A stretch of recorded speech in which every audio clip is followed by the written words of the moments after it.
আপনি কি হযরতে আইয়ুব আলাইহিস সালামের চেয়ে বেশি অসুস্থ হয়েছেন?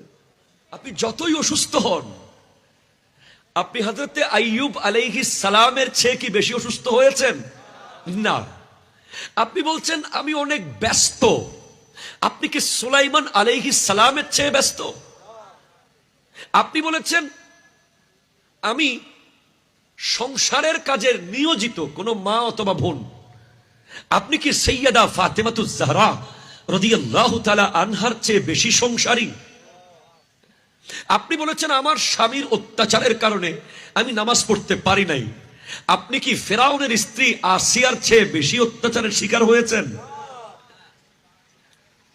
আপনি বলছেন আমি এই অজুহাতে সেই অজুহাতে, সাপের ভয়ে, আগুনের ভয়ে, পানির ভয়ে, এই কারণে ঠান্ডার ভয়ে, রোডের টেনশনে যেতে পারি নাই। আপনি কি কারবালার মাঠে ইমাম হোসেন রাদিয়াল্লাহু তাআলা আনহুর তলোয়ারের নিচের নামাজ যিনি পড়েছেন, ছুরি কে নিচে গলা है लेकिन नमाज मेरी कज़ा नहीं है, আপনি কি এর চেয়ে বিপজ্জনক যায় নামাজে নামাজ পড়েছেন কোনদিন?